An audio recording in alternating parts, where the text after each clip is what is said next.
Hi, everybody. Today I'm going to be doing my top 15 songs of 2023. Before we start, just wanted to say the list is in order, not that specific, though. Don't take it too seriously. Even this year, the top five could all be like messed around with. And I would say, like, oh, yeah, no, that still makes sense. And also, I forget tracks. I forget tracks I really love somehow. That's because I listen to a lot of music. So if something didn't make it, doesn't mean I didn't like it. I might have just forgot. And there's definitely bias towards what I listen to the most, which is not fair to some styles of music that aren't really meant to be repeated as much. Anyway, first song I got Making the Band Danity Kane by Earl Sweatshirt. Earl actually was a part of two, or no, I mean, he releases one album, but he was on a lot of different features. And this song actually wasn't on his album, and it's very different than the album. Doesn't mean I didn't like the album, but I just was really into the Surf Gang style this year. I really got into it. Maybe some of the other artists, if I was counting tracks that I listened to that didn't come out this year, something like one of those songs would be on here definitely. But Earl really shows that he can go to trap. He can go to the weird cloud rap stuff if he wanted to. He just chooses not to because he's like amazing on this track. Um, I would really like it if he did something like that. A whole project kind of like this song. It would be pretty amazing. I have a couple picks on this list that I think some people are gonna be like, "What is wrong with you? How did that end up on the list?" But I don't care. Maybe I'm gonna feel embarrassed about this. But next up, I got X's by Tate McRae. I really love this song. This is just such a jam and a bop, and whatever you want to call it.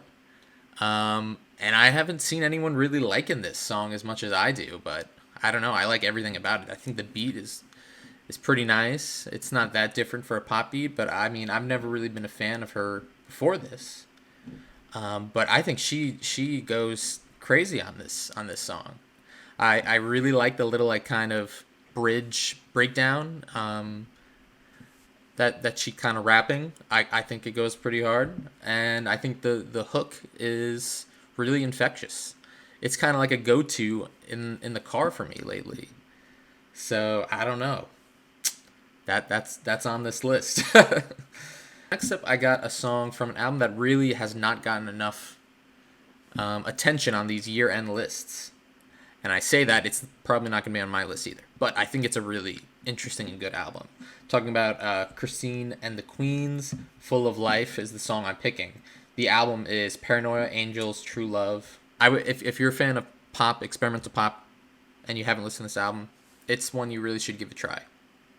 It could be amazing. There's material on here that's amazing. Probably an album's worth of amazing material, but also like 20 minutes of not amazing and music where it just kind of feels like fuzz in the background. But this is probably my favorite song on it, Full of Life. Christine's vocals are amazing throughout this whole project. He like really performs above and beyond what I would have expected of him. It's not just pop music; it is experimental, and this track kind of has these glorious strings. I'm not remembering what the sample is, but everything about this track is beautiful, beautiful. Um, and I can't imagine what it looks like and what it sounds like live. It's got to be heavenly. I have Hypnotize by Tisa Korean. This is an album that I'll give you a little spoiler. It's going to be on my list pretty high up, but I haven't really heard anyone talking about it. It's one of those albums where if you played this for someone who doesn't like vibe with this kind of music at all, they'd probably think this was like a joke, like not real music, this whole album. But it goes hard. And this song is my favorite on it because it sounds like a Dean Blunt song, and I love Dean Blunt. At 11, I got My Eyes, Travis Scott. I was really pleasantly surprised by the first 60 minutes of Travis's new album, Utopia. It was fantastic. I was like thinking a nine, and then at a certain point, I'm like, wow, that was great. This is a great closer. And there's like 30 minutes more, and very lit. This is very not that great. That last bit. But this track is probably one of. It's just beautiful. It's not what you're expecting out of Travis. Next up, I have Dumbest Girl Alive by 100 gecs. Dumbest Girl Alive is probably my favorite song on the album, and it goes hard. It shows some real evolution for 100 gecs, kind of combining their hyperpop. Well, this is kind of like the last cry of hyperpop for them, because as we go on more, it gets more alt rock. My favorite gym song of the year. Like, this one just goes crazy at the gym. Yeah, so definitely go listen to that if you're at the gym right now. Next up, another track from an artist that is not generally liked right now. I have Agora Hills by Doja Cat. The album overall, not really that great, but I absolutely love this song. I can listen to some really stupid, like, bars, like, which her Fortnite line. Like, I'm like shaking my head, but also I kind of like it. I don't know what to tell you. I think that's like a really great hip hop song. One of my favorites from her. Next up, I have Nas with No Tears. I knew I wanted to put some song from his 2 projects this year on the list because those 2 albums are both fantastic to me. I've been a huge fan of the Nas revival in the past since 2020. And this track is beautiful. It's gorgeous. This is a tearjerker. So the track title doesn't apply to me. But I think it's beautiful. I think that I'm going to talk more about it on the album. I'm not sure if I'm going to put 2 or 3, if I'm going to put Magic 2 or Magic 3 on the album list. But I'll talk more about the album as a whole, or the albums as a whole at that point. But No Tears is truly a tearjerker. Next up, I have Kingdom. So that was number 10. This is number 9. Kingdom Hearts Key by JPEG Mafia and Danny Brown. So this one, it was really just like picking a track from the album because I liked the whole album. It was kind of similar as JPEG Mafia's last album, LP, where it's like there are these individual moments, but to me, it's a one piece. That's how I listen to it and think of it. I feel like this is the same with Stop Scaring the Hose. The beat on this one is absolutely nuts. Redfield's feature fits perfectly. It's the only feature on the album, and it just goes so well with it. That guy's crazy. I'm excited to see what he does. It's cool seeing him on something so experimental like this. So that's number 9.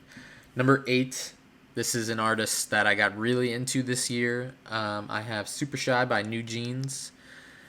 I don't know. I've always wanted to be like, okay, so there's a lot of talk about K-pop, and there's been some, like, I don't know, I haven't really gotten into it until these guys, New Jeans. Everything they make is fantastic. Like, the production behind it is just, it's always like this combination of like 2000s electronic, drum and bass kind of stuff, and K-pop. I have another one that this is one of my most listened to. I just put it on while driving all the time. Mosquito by Pink Panthers. I still got to do more re-listens to her album to really get a feel on more concrete thoughts. But this song, since it came out, it's been one of my favorites by her. I just had it on repeat. She does great. The instrumental's great. Music video is weird. I don't really think it fits. But before I have Goodbye Evergreen by Sufjan Stevens. So I would say we have a lot of tearjerkers here. This is one that had me bawling. Not the first time I listened to the album. For whatever reason, the first time this happens with me when it comes to things that I find really emotional when it comes to music. First time, I'm just okay with it. And then the second time, emotional breakdown. That's how this track and this whole album, which I'm going to talk about on the album list, felt. And I could have gone with plenty of other songs on the album, but I really felt like the opener was the one that stuck with me the most and led to the most tears. Measuring the tears for which song is the best, which I don't know how to feel about. But that's number 4. Number three, I have another tearjerker that I cannot listen to without crying. Jessie Ware with "Hello Love." I chose this as my favorite. Again, great album. This is the one I decided to go with for my top 15 songs, but there are other songs on this that could have made it. And those songs are actually really different than this song. This song is the only one like this on this album. And it's beautiful. I don't know if I could really describe why I love this song so much, other than like it. There's been a theme for some of these tracks on this album. I'm talking about this one and also Nas track, where something about like growing old and experiencing love, or growing old and experiencing perspective, is like really beautiful to me. And so, Goodbye Evergreen Sufjan too.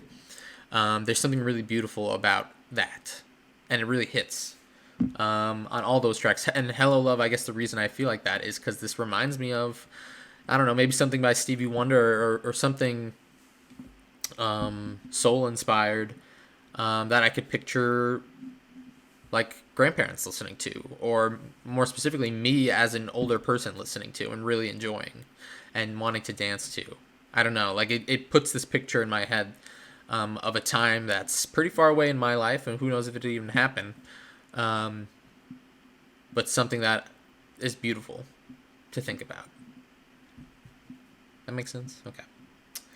Number two, I have "Talk to Me Nice" by Tinashe. So I'll talk about it when on the album list, but Baby Angel, or BB Angel, was kind of a surprise to me. I liked Tinashe, but I did not love her as much as I came to. It might not be an emotionally tied track like the previous two, but not, that's why it's kind of arbitrary in a lot of ways. How can I compare Goodbye Evergreen to Talk to Me Nice? Like, I'm going to play them in completely different circumstances. Talk to Me Nice, I don't have that much to say about it. I guess I'm going to save it for when I talk about the album. But the beat switch, Tinashe is perfect on it. She feels like a veteran here. And I kind of realized, looking back at her other stuff, which is all great and also had great production, like even going back to Aquarius, she doesn't sound as confident. She sounds great, and the music is still great. But going to this album and seeing how confident she is with what she's doing is awesome. It's awesome. It really sells it. So that's number two. Number one is "Psychedelic Switch" by Carly Rae Jepsen. This was my favorites of this year were all surprises from artists I really liked beforehand, because I really love "The Loveliest Time," Carly's album from this year, and this is probably my favorite track from it. Favorite song from her, maybe. It's up there. It's definitely in the top 5 favorite songs from her. The production is, so it reminds me of another song that I really like that isn't as popular with most fans. "I Didn't Just Come Here to Dance" from Emotion. That's one of my favorite songs from her, and I never really see it talked about. It kind of reminds me of that song, only even better. This is not a tearjerker, but this is chills. This song gives me chills still, even like 20 plus listens in. And yeah, her performance on it is fantastic. I like the lyrics. There have been times I listen to this where it does feel really powerful from an emotional perspective too. Because "Baby, I'd Be Satisfied Forever with a Couple Years of This," that kind of relates back to what I was saying about "Hello Love" and stuff. I've talked about before, this eternal. Someone being so convinced by something, or by love, or by anything really, that they use the word eternal, they use the word forever, is something that's really beautiful to me. And that's what Carly's kind of saying here too. She's always talking about love, and it could, in a lot of cases, kind of make the point seem less poignant. A point is less poignant, because she says it so often. But on this track in particular, it really feels like she's talking and expressing love. A mix of that with like this dance, crazy catchy song. It's a perfect song. I wouldn't change anything about it. Yeah, and that's my number one. Hope you guys all enjoyed this list. If you have any songs you suggest, put them in the comments. I might have listened to them, I might have not, but no harm done putting it in the comments. Album list is going to come soon too. I might film it right after this. Yeah, hope you all have a nice day.